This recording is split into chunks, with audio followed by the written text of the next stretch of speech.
Hi students, मैं शुभम कुमार स्वागत करता हूं आप सभी का एड्यूलॉजी यूट्यूब चैनल पे। स्टूडेंट, बेसिकली लेटरल एंट्री 2023 के इस सीरीज में हम लोग इंजीनियरिंग मैकेनिक्स में वेक्टर को पढ़ रहे हैं और अपने पिछले वीडियो में स्टूडेंट हमने 3D वेक्टर को पढ़ा था। आज इस वीडियो में हम लोग देखेंगे कि अगर हमें कोई दो वेक्टर दिया जाए तो हम एनालिटिकली मैथमेटिकली स्टूडेंट कैसे उन दोनों का समेशन कर सकते हैं, कैसे हम उनको सम कर सकते हैं। अगर आपने स्टूडेंट अपने डिप्लोमा इंजीनियरिंग के दौरान या इवन आपने 10th बोर्ड में वेक्टर एडिशन को पढ़ा होगा, मैथमेटिक्स की मैं बात कर रहा हूं, तो आपको ये ऑलरेडी मालूम है। देखिए स्टूडेंट, बेसिकली हमें ये जानते हैं कि वेक्टर में मैग्नीट्यूड होता है, साथ में डायरेक्शन भी होता है। अगर हम किसी वेक्टर को मैथमेटिकली लिखते हैं, रिप्रेजेंट करने की मैं बात नहीं कर रहा हूं डायग्रामेटिकली, अगर हम लिखते हैं तो हमें डायरेक्शन भी बताना होता है। डायरेक्शन अगर हम 3D प्लेन में मान लिया जाए वेक्टर को रिप्रेजेंट कर रहे हैं तो वहां पे 3 डायरेक्शन हमें बताना होगा। एक एक्स एक्सिस के डायरेक्शन में, दूसरा वाई एक्सिस के डायरेक्शन में और तीसरा जेड एक्सिस के डायरेक्शन में। इस डायरेक्शन को रिप्रेजेंट करने के लिए हम लोग यूनिट वेक्टर का यूज करते हैं, दैट इज एन कैप का। एक्स डायरेक्शन के लिए हम लोग आई कैप का यूज करते हैं, वाई डायरेक्शन के लिए हम लोग जे कैप का यूज करते हैं और जेड डायरेक्शन के लिए हम लोग के कैप का यूज करते हैं। तो अगर हम कोई भी वेक्टर लेट से लिखते हैं ए, तो मैथमेटिक्स में स्टूडेंट इसका एक्स एक्सिस में कुछ वैल्यू होता है, वाई एक्सिस में कुछ वैल्यू होता है और जेड एक्सिस में कुछ वैल्यू होता है। हम उसको आई कैप, जे कैप और के कैप के माध्यम से रिप्रेजेंट करते हैं। यानी कि मान लिया जाए एक्स एक्सिस में जो वैल्यू है हम उसे ए एक्स बोल देते हैं, तो ए एक्स और आई कैप यहां पे देते हैं, प्लस वाई के डायरेक्शन में जो भी इसकी वैल्यू है लेट से ए वाई है, उसके बाद हम जे कैप लिखते हैं, प्लस जेड के डायरेक्शन में जो भी वैल्यू है लेट से ए जेड है, हम उसको के कैप लिखते हैं। इस प्रकार से हम किसी वेक्टर को मैथमेटिकली रिप्रेजेंट कर सकते हैं। अगर कोई भी इसे पढ़ेगा तो उसको ये पता चल जाएगा कि अच्छा, जो ए वेक्टर है ना, आई कैप यानी कि एक्स के डायरेक्शन में उसकी वैल्यू ये है, वाई में उसकी वैल्यू ये है और जेड में उसकी वैल्यू ये। इसी प्रकार अगर हम किसी दूसरे वेक्टर को लिखें, लेट से वेक्टर बी, और यहां पे उसके एक्स के वैल्यू को मैं बी एक्स बोल देता हूं आई कैप, प्लस मैं वाई के वैल्यू को बी वाई बोल देता हूं जे कैप, प्लस बी जेड के कैप। ये मैंने दो वेक्टर लिखा है। आपको पता है कि मैथमेटिक्स में हम वेक्टर को कैसे ऐड करते हैं। देखिए, एक सिंपल सा एग्जांपल से मैं आपको समझाता हूं। पहले तो आप ये सुन लीजिए कि हम जब भी वेक्टर को ऐड करते हैं तो हम वेक्टर एडिशन के समय जिस डायरेक्शन को कंसीडर कर रहे हैं उसी डायरेक्शन के सारे वैल्यू को ऐड करते हैं। अगर हम x के डायरेक्शन को कंसीडर कर रहे हैं तो x के डायरेक्शन में x एक्सिस में जो वैल्यू है केवल उसी को ऐड करेंगे। y को कंसीडर कर रहे हैं तो y के सारे वैल्यूज को, z को कंसीडर कर रहे हैं तो z के सारे वैल्यू को। जैसे एक सिंपल सा एग्जांपल मान लिया जाए स्टूडेंट कि हमारे पास कोई एक ऐसा बॉक्स है, ठीक है, कोई एक ऐसा बॉक्स है। हमने बोला क्या कि हम इस पे कुछ इस प्रकार से फोर्स लगा रहे हैं, कितना हम इस पे 10 न्यूटन का फोर्स लगा रहे हैं और साथ में मैं बोल दूं कि इस पे हम क्या कर रहे हैं भाई, तो 5 न्यूटन का फोर्स लगा रहे हैं। तो हम बोल सकते हैं कि ये जो डब्बा है इस पे 5 + 10 यानी कि टोटल 15 न्यूटन का फोर्स लग रहा है। ऐसा हम बोल सकते हैं ना? बिल्कुल, क्योंकि यहाँ पे जो स्टूडेंट फोर्स लग रहा है, फोर्स क्या है भाई, तो एक वेक्टर क्वांटिटी है। यहाँ पे जो फोर्स लग रहा है वो स्टूडेंट एक ही डायरेक्शन में लग रहा है, एक्स के डायरेक्शन। लेकिन यही अगर मान लिया जाए हमारे पास कोई एक और बॉक्स होता, कुछ इस प्रकार से, अगर हम इसी बॉक्स को लें मान लिया जाए और इस बॉक्स पे मैं बोलूं कि इस प्रकार से हम लगा रहे हैं 5 न्यूटन का फोर्स और मान लिया जाए हम इस प्रकार से लगा रहे हैं 10 न्यूटन का फोर्स, तो हम इसे स्टूडेंट 5 + 10 दैट इज 15 न्यूटन लिख सकते हैं क्या? बिल्कुल नहीं, हम ऐसा नहीं लिख सकते हैं। क्यों नहीं लिख सकते हैं? क्योंकि यहाँ पे जो 5 न्यूटन का फोर्स लग रहा है और 10 न्यूटन का फोर्स लग रहा है, ये दोनों विपरीत नहीं बोलेंगे, अलग अलग दिशाओं में लग रहा है, अलग अलग डायरेक्शन में लग रहा है। तो हम इसे इस प्रकार से ऐड नहीं कर सकते क्योंकि ये दोनों अलग अलग डायरेक्शन में है। एक डायरेक्शन में जो वेक्टर्स होते हैं हम उनको ऐड करते हैं। आई बात समझ में।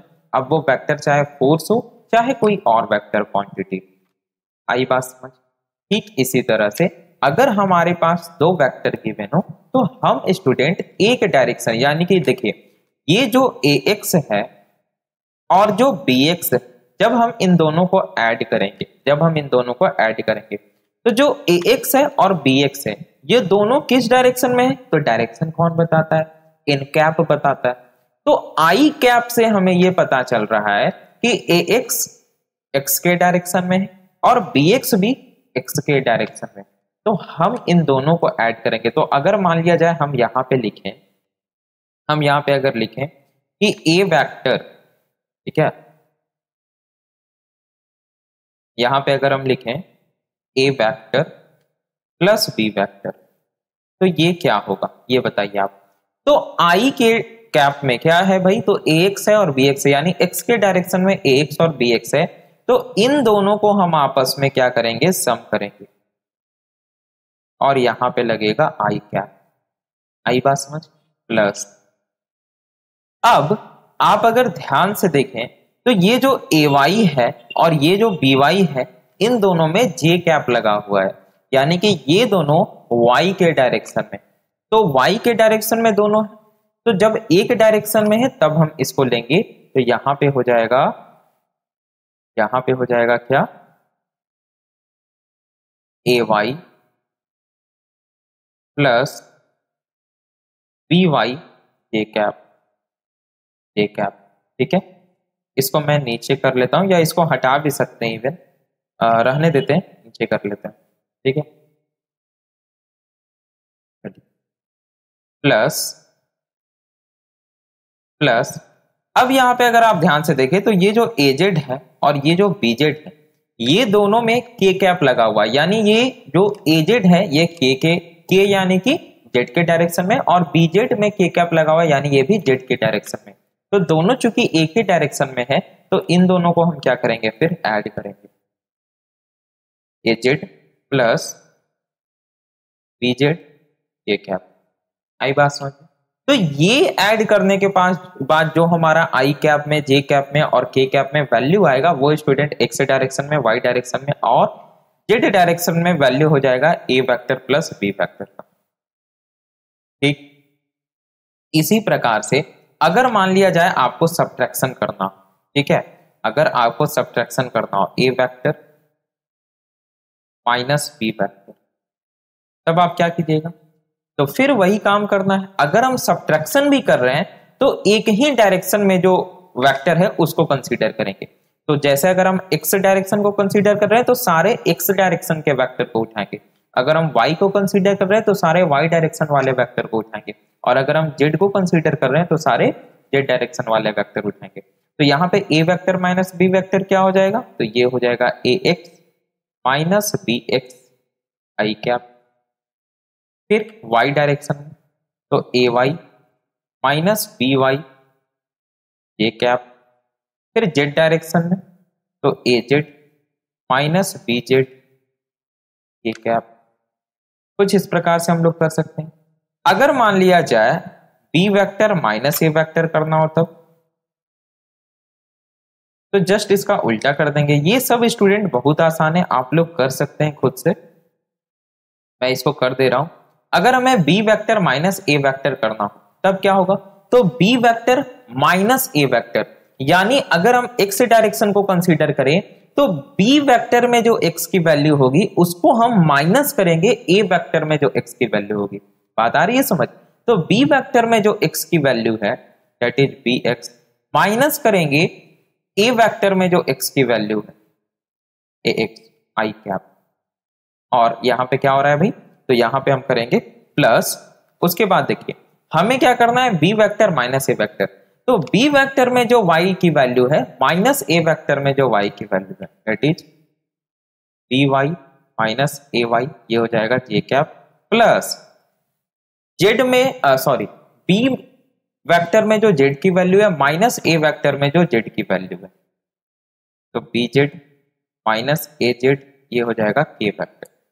आई बात समझ, के कैप। इस प्रकार से स्टूडेंट हम क्या कर सकते हैं, एनालिटिकली मैथमेटिकली वेक्टर का एडिशन कर सकते हैं। सब्ट्रैक्शन क्या है, ये एडिशन ही तो है। यहाँ पे जस्ट क्या होता है कि एक वेक्टर का साइन हमारा नेगेटिव होता है बस। अगर हम मान लिया जाए, अगर हम लिखते हैं कहीं पे a माइनस बी, इसका क्या मतलब है कि a में हम माइनस बी को ऐड कर रहे हैं। आई बात समझ में? तो सब्ट्रैक्शन क्या है भाई, एडिशन। ये हमने आपको बताया था।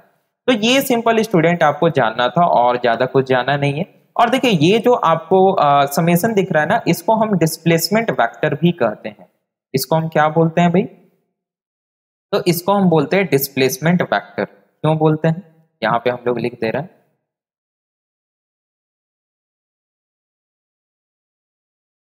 डिस्प्लेसमेंट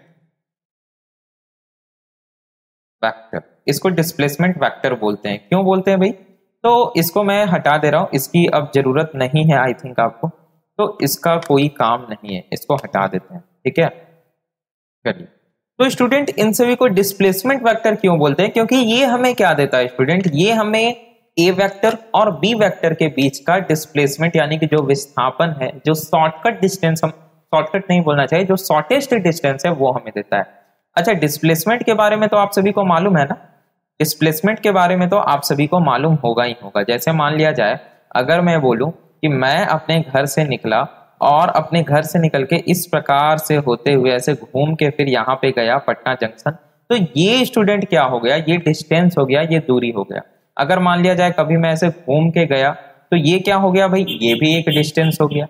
लेकिन अगर हम डिस्प्लेसमेंट की बात करें, तो डिस्प्लेसमेंट होता है shortest distance from initial point two final point, यानी कि यहाँ पे स्टूडेंट इनिशियल पॉइंट से फाइनल पॉइंट के बीच में जो शॉर्टेस्ट डिस्टेंस है, दैट इज एक स्ट्रेट लाइन, ये होगा हमारा डिस्प्लेसमेंट। तो ये डिस्प्लेसमेंट हमें ये वेक्टर से मिलता है।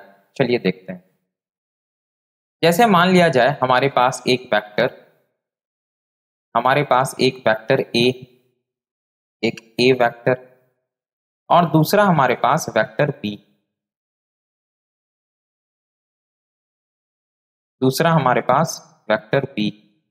ठीक है। तो ये दो वेक्टर है हमारे पास, ठीक है। अब मान लिया जाए इस पॉइंट को मैं ओ बोल देता हूं, इसको ए और इसको बी। अब देखिए ध्यान से स्टूडेंट, हमने पढ़ रखा है ट्राइंगल लॉ को। ट्राइंगल लॉ क्या कहता है, ट्राइंगल लॉ कहता है कि अगर आप एक वेक्टर के हेड पे दूसरे वेक्टर के टेल को रख देते हैं, तब पहले वेक्टर के टेल से दूसरे वेक्टर के हेड तक जो हम वेक्टर को ड्रॉ करेंगे वो देता है उन दोनों का एडिशन, है ना, यानी पहला वेक्टर प्लस दूसरा वेक्टर। तो हम एक काम करते हैं, यहां पे कुछ इस प्रकार से कर देते हैं, ठीक है। अब देखिए यहां पे आखिर हो क्या रहा है, यहां पे अगर आप ध्यान से देखें स्टूडेंट, तो ये जो ओ ए है और ये जो ए बी, आप ध्यान से देखिए, मैं यहां पे लिख दे रहा हूं, ओ ए का जो हेड है और ए बी का जो टेल है, ये स्टूडेंट आपस में देखिए रखा हुआ है। ओ ए के हेड पे ए बी का टेल रखा हुआ है। तो जब एक वेक्टर के हेड पे हम दूसरे वेक्टर का टेल रखते हैं, तो पहले वेक्टर के टेल से दूसरे वेक्टर के हेड तक, यानी कि ओ बी क्या होगा, ए वेक्टर प्लस ए बी। मतलब हम यहाँ पे लिख सकते हैं क्या, ध्यान दीजिए, ट्राइंगल लॉ हम लोग पढ़ चुके, बहुत ही सिंपल है। यहाँ पे हम लिख सकते हैं क्या भाई, बाय ट्राइंगल लॉ, कि O B equals O A plus A B, और हमें चाहिए क्या, हमें चाहिए ये ए बी। तो हम यहां पे लिख सकते हैं क्या, A B equals O A minus O B. आई बात समझ में? तो ये स्टूडेंट हमें क्या दे रहा है, ये हमें दे रहा है डिस्प्लेसमेंट। आप यहाँ पे देख सकते हैं ये हमें क्या दे रहा है, डिस्प्लेसमेंट। ए बी क्या है भाई, तो ये वाला वेक्टर है ना, ये जो आपको ग्रीन वाला दिख रहा है, ये हमें क्या दे रहा है, वेक्टर ए और वेक्टर बी के बीच की जो शॉर्टेस्ट दूरी है ना, जो मिनिमम दूरी है, जो डिस्प्लेसमेंट है, जो डिफरेंस है, वो हमें दे रहा है। इसलिए इसे डिस्प्लेसमेंट वेक्टर भी कहा जाता है। अब अगर हम डायरेक्शन की बात करें, तो डायरेक्शन तो मैंने बता रखा है, फिर भी मैं एक बार बता देता हूं। अगर हम डायरेक्शन को कैलकुलेट करना चाहें, तो हमें पता है कि कोई भी वेक्टर की अगर हम बात करें, अगर हम ए बी की भी बात करें, तो ए बी जो वेक्टर होगा, इसके अंदर ए बी का मैग्नीट्यूड होगा, सिंपल हम ए बी लिख सकते हैं, और साथ में डायरेक्शन होगा। तो अगर हमें डायरेक्शन निकालना होगा, ये तो हम वेक्टर के स्टार्टिंग में ही पढ़ चुके हैं, तब हम क्या करेंगे भाई, जो ए बी वेक्टर है डिवाइडेड बाय ए बी का मैग्नीट्यूड हो जाएगा। इस प्रकार से आप डायरेक्शन निकाल सकते हैं। तो ये था स्टूडेंट आपका एक तरह से कि मैथमेटिकली हम लोग किस प्रकार से वेक्टर पे ऑपरेशन को परफॉर्म करते हैं, एनालिटिकली समेशन ऑफ वेक्टर। हमने यहाँ पे देखा कि अगर हमारे पास दो वेक्टर मौजूद होंगे तो हम किस प्रकार से एडिशन या सब्ट्रैक्शन उस पर मैथमेटिकली परफॉर्म कराएंगे। मैंने आपको यहाँ पे बता दिया, डिस्प्लेसमेंट वेक्टर का मैंने कॉन्सेप्ट आपको डायग्राम से समझा दिया कि इसे डिस्प्लेसमेंट वेक्टर क्यों कहा जाता है, क्योंकि ये डिफरेंस देता है ए वेक्टर और बी वेक्टर के बीच में, या हम बोल सकते हैं ए वेक्टर और बी वेक्टर के बीच की जो दूरी होता है वो देता है।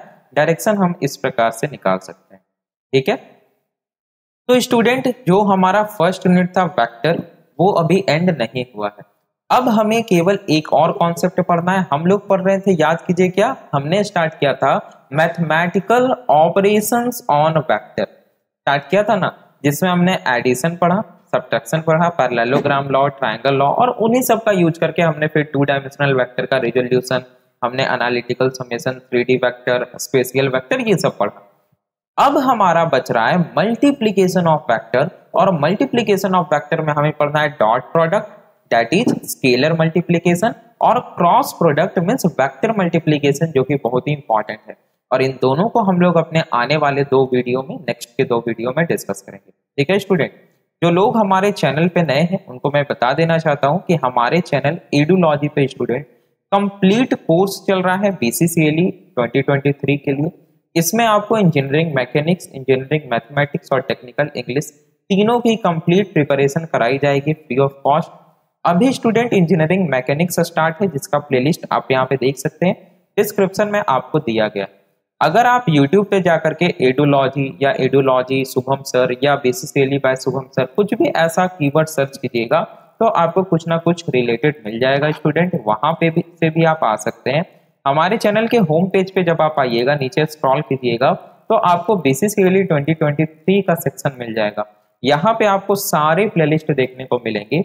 आप ये वीडियो हो सके 16 अप्रैल 2023 के बाद देख रहे हो, तो यहाँ पे तब तक स्टूडेंट आपको इंजीनियरिंग मैकेनिक्स के प्लेलिस्ट, मैथ्स के प्लेलिस्ट, और हो सके आपको RS4 में आपको PYQs भी मिल जाए, आपको टेक्निकल इंग्लिश भी मिल जाए, क्योंकि हम लोग 2-3 दिनों में सबको स्टार्ट करने ही वाले हैं। ठीक है स्टूडेंट, तो आप जरूर से एक्सेस करें। अगर आप हमारे चैनल पे नए हैं तो चैनल को जरूर से सब्सक्राइब कर ले स्टूडेंट। और अगर आपको ये कोर्सेज, ये सीरीज पसंद आ रहा है तो आप अपने दोस्तों के साथ, अपने सहपाठियों के साथ जो इस बार BCCLE 2023 अटेम्प्ट करने वाले, उनके साथ जरूर शेयर करें, ताकि स्टूडेंट जैसे ही नंबर ऑफ स्टूडेंट्स ज्यादा होंगे, अभी नंबर ऑफ स्टूडेंट्स काफी कम है तो मैं रिकॉर्डिंग फॉर्मेट में क्लासेस ले रहा हूँ।